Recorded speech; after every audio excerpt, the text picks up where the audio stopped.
The Iowa Department of Public Health reported the first travel-associated Zika case in Iowa last week on February 19th. The Center for Disease Control is now investigating whether 14 people have gotten the disease from sex.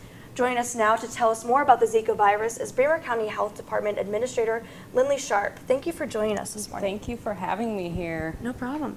So what can you kind of tell us about the Zika virus for people who may not know a lot about it? Okay, so the Zika virus is a disease that is caused by the Zika virus that is spread primarily through the bite of an infected Aedes species mosquito. This is the same mosquito that cause chikungunya and dengue fever.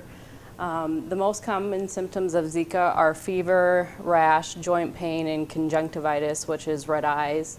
The illness is typically pretty mild, with symptoms lasting several days to a week.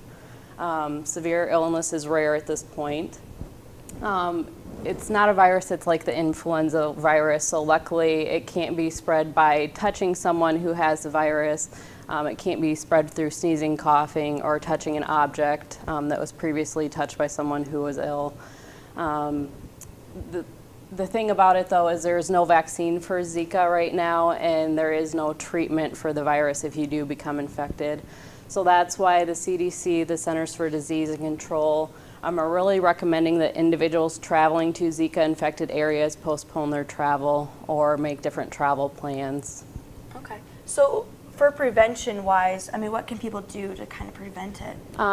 So the biggest prevention is if you can postpone your travel to areas where Zika transmission is ongoing, that you prevent traveling to those areas. If you can't, you need to speak with your healthcare provider and take steps like having a really good mosquito repellent, making sure you're staying indoors where there's air conditioning, wearing long sleeves, long pants so that your body's covered and you won't get, the chances of getting bit aren't as high. And then if you have to spend the night, making sure you're in a building that has really good screens or you have a mosquito net over your bed. Right.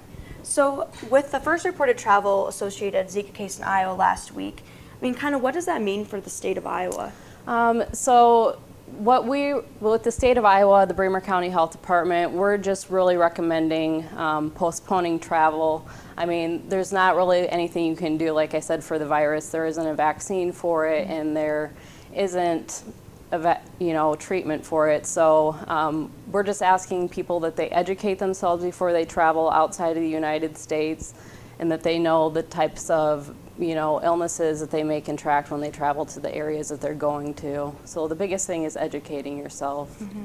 And with the education piece, I guess, what is Bremer County Health Department's local role in maybe education? So a part of our public health department, we do oversee the public health for the county. So one of our programs is communicable disease investigation.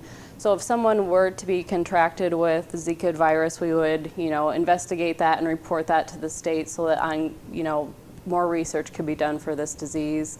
What we're doing right now, though, is just like I said, we're recommending that you look and see where you're traveling to outside of the U.S. and making sure that you have the vaccines that you need or any medications that you may need before you travel to those areas. And with those areas, I guess people can look that up online? Yes. So on the Center for Disease and Control website, they have a traveler's health page, and that is current on anywhere in the world that you may travel to. It has the diseases you may come in contact with, everything. It even has on there if you're going to an area in the world where there's some kind of turmoil going on, restrictions on travel for that. So right now for Zika, there's a level 2 alert for the Caribbean, the Pacific Islands, and South America. So if you're traveling to those areas, they're really recommending that you postpone it or talk to your health care provider before you travel. Right, so that may disrupt some spring break vacations, but thank you for the information on that. Yes.